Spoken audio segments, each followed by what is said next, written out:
Recently, thousands and thousands of millennial investors on Robinhood bought into an ETF known as USO and lost a shit ton of money, which they could have made back, but then they lost that too. So if you want to be on the winning side, that 1%, that 5%, we want to make that number as big as possible. If you want to win in these trades, open up Google and let's get started. Alright, so now that we're on Google, well, first of all, these are all the websites that we're going to be looking at, and I'm going to explain what all of this is and why it's also useful. And if you're looking at this, then you're ahead of like 90% of people. But the first thing that I want you guys to read is that the United States Oil Fund is an exchange traded fund. Alright, so what that means is that it is an ETF. Alright, now Exxon over here, Exxon is a stock. The main difference is that Exxon is a company and USO, it tracks a commodity, which is the oil. Alright, so we're on the holdings page for USO, and again, as I mentioned, this is an ETF, so it holds something, specifically future oil contracts along with the US Treasury stuff and some other cash assets. Now on this page you can see their target portfolio, their current holdings, and their pending trades. Now if you're a bit confused by all of this, don't be. It's pretty straightforward. Now what this WTI crude oil means is that this is just what they're tracking. They're tracking the price of crude oil, but they have contracts for August, they have contracts for September, and so on. Now over here, this is their target weight. As you can see, they're heavily favored for their December contracts, as that's 25% of their total portfolio. And if you look at their current holdings, it correlates, and you can see the price along with the total market value of all of these contracts. Now they also have some treasury stuff that they bought, some cash assets. That's a whole different video. But over here you see their pending trades. Now if we look over here, there's going to be some selling off going on for the July 20 contracts, around 2,000 of that. We're going to explain why in a bit, but they're also going to be buying some November contracts, as you can see. Alright, so now we're on this new page, and again, everything like the links, they're going to be in order in the description, all that type of stuff. But let's read something super important here. USO's benchmark is the near month crude oil futures contract traded on whatever this exchange is. If the near month futures contract is within 2 weeks of expiration, the benchmark will be the next month contract to expire. The crude oil contract is WTI light, sweet crude oil delivered to Cushing Home, Oklahoma. I said that completely wrong. But the important part here is that if the near month futures contract is within 2 weeks of expiration, the benchmark will be the next contract to expire. Now what this means is that if you check over here, we're in the current month of June and we have no June 2020 holdings. The closest we have is July, and that's over here. We are holding this much of July contracts. But as you can see, we're about to sell off some of these July contracts, and some of these are going to be sold on later. Again, they sell it off at different dates, and this is where the volatility comes in. Now what you got to look at is that, hey, well, once they sell off some of these July oil contracts, well, after July, the month is August. I'm pretty sure. I might be wrong, I don't know. But if it's August, it's the price of oil contracts for that is $37.59 compared to $37.29, and the price of December contracts is $38.44. So once these July contracts, in the next 2 weeks, some of these start to roll over around the 14, 15, whenever these dates are, we might see an increase in the price of oil. Now, to better understand how USO works on the grand scheme of things, we check out the futures contracts for the actual oil. So as you can see, all of the futures are listed out. You got July, it goes all the way up to like all of this stuff, which is not really necessary. All you want to focus on is about up to over here, I would say. Or I mean, right now all you need to do is focus up onto these January contracts, because that's what they're holding. But as you can see, this lets you know the last price along with the open, the high, the low, and how much volume there is. Are you seeing a huge influx of volume and the price is going up?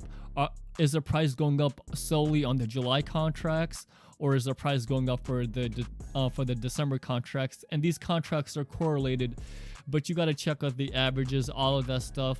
We can make different videos about that, but hopefully y'all are starting to get the idea.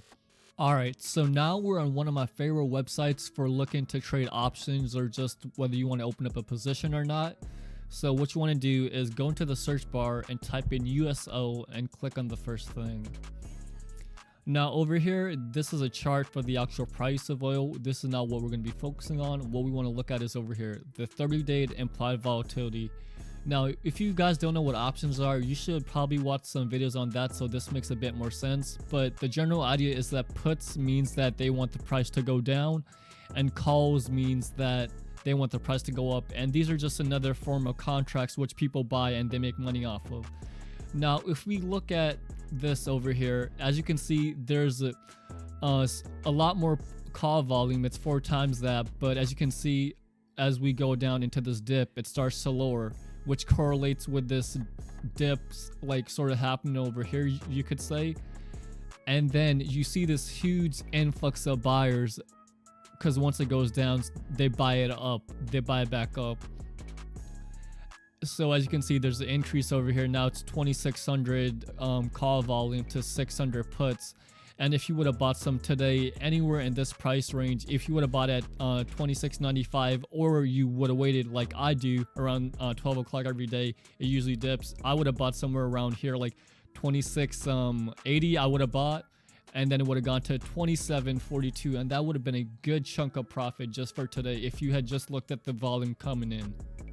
Alright, so the last 2 things that I want to look at is basically features and the price of oil. Now the spot price, like you might have heard that term, basically what that means is that the actual price of oil right now is $36.65 per barrel, or however you measure it. But again, if you go over here on the contracts for July, it's $36.69. Do you see like how the price of USO isn't going to be the same as this oil, but then it's going to get influenced by all of this along with all of these other factors?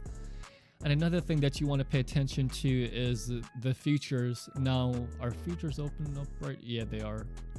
Let me try to refresh it. As you can see, right now they're down, but it shouldn't really matter right now. It's only what time is it? It's 2:53. Like you should wait around like 4 o'clock to get like a general idea of where its first position is at. Then look at around 6 o'clock where it's heading at, and then by 8 o'clock you usually get a general idea where that certain ETF is going to head towards. And this works especially well for USO, which I'm going to go into Weibo and explain. Alright, so now we're inside of Weibo, and what we're going to be doing is trying to go through the thought process of creating a trade. Now, I'm not going to be doing a trade this week simply because of the fact that contracts aren't rolling over right now, and also because of the stuff that's going on in America. Like, the market is a hella volatile right now, bro. Like, I was not expecting it to go from 26, like what was it, 2640 something, 2620 earlier, goes all the way up to 2740, 2760, all of that. Like, I was not expecting that. But if y'all made money, then I mean, that's good for y'all.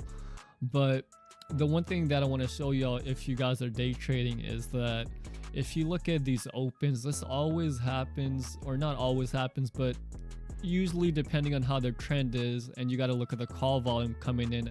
But what ends up happening is that during the open, this is open right here, it stays like it goes up a little bit. It'll have this like going up effect a little bit, and then it'll go down, trap some buyers, it'll go up again a little bit, and then it'll have this big drop. It'll always have this big drop, and then after that it goes back up. And again, this is where the people, this is over here, that's when the people are buying their call options. And some people, they're buying it over here. It's a good price to buy. And over here, like, it's just a general good price to buy overall, because there's support over here from all these other stuff. So if you look into this one as well, this is open, it goes up a little bit, and this one just gradually went up. But hey, the pattern, it doesn't always have to be correct. Now over here, this is another good example. It goes down actually first, and then it goes up again. General trend, it goes up and then it goes down, this dip over here, and then this huge spike to make it go up. If we check it out over here on this day, it goes down. Now again, like, this pre-market is something which I said that you want to focus on, because it's going to determine the overall trend. As you can see on the previous day, this is the price of that, or actually sorry, this is the pre-market, but this is the previous price. Now, as you can see, it's holding on to it. That's a good sign, because oil has been continuing to rise. So as you can see, like pre-market, it stays at the level it's supposed to be, then it goes down. Lots of people are getting caught, and then huge influx of call options, huge influx of buyers, and people make their money.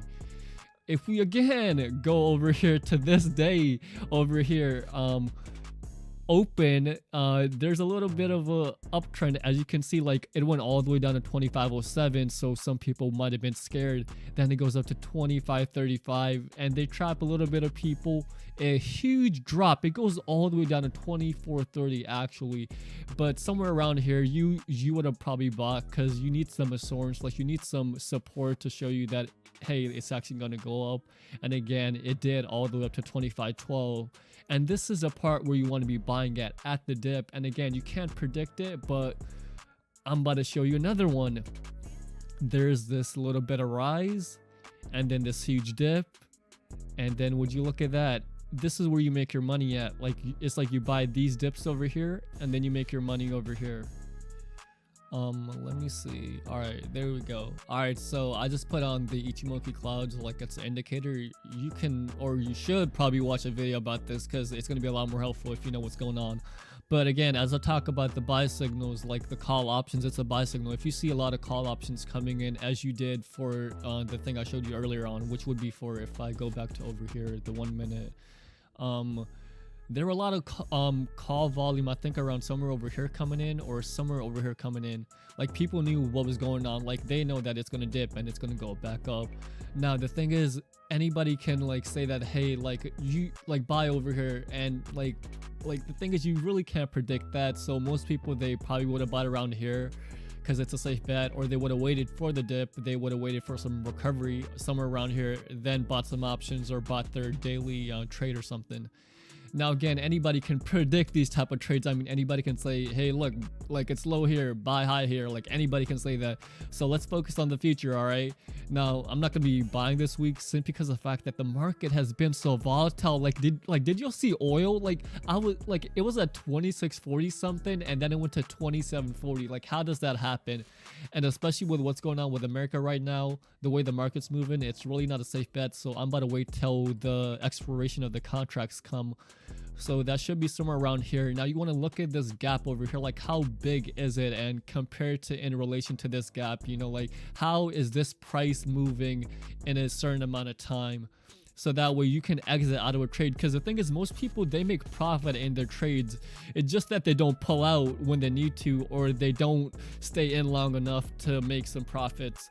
So if we look at the 30-minute chart, and again, like the basic way this indicator works, the Ichimoku clouds, is that if these bars, what's it called, like I forgot what it's called, candlesticks, yeah, like if these candles start to go above these clouds, like all of these lines, and if these lines others start to cross up, then it's a good buy signal. Again, watch more videos on this, because my explanation, it's like hella like bad. I'm not really a good teacher, even though I'm teaching.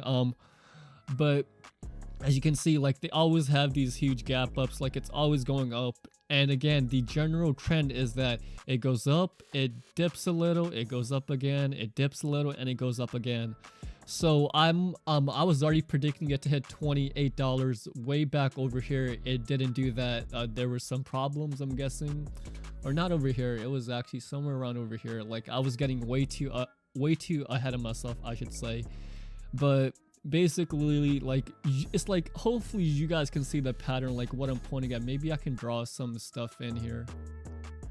All right, so I put some lines in here so that y'all get a better idea of what I'm trying to say. The general overall trend, as you can see over here, is that it seems to be going up. Hopefully y'all got eyes and can see that. But again, along the way, you're gonna have some hiccups. As you can see, drop over here, another drop over here. Recently, China said that they were going to change their GDP system up on how they like say their GDP. That messed up with the price of oil.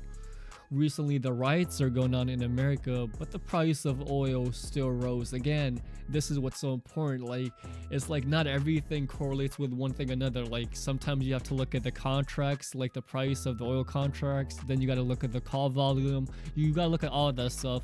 So let's just say, to be safe, like, you know, when the new contracts are going to roll out, which is on the 20th. So you know, like, if they have options for the 21st, or if you want to buy right now, I wouldn't say right now, but if this price holds at this level, somewhere around the $26 level, it's a good place to buy, because it should hit $28 soon. But again, this isn't like finance advice, stock advice. I'm not an expert, but with all of the stuff that I mentioned, y'all should be making some money. All right, and I'll see you guys next time.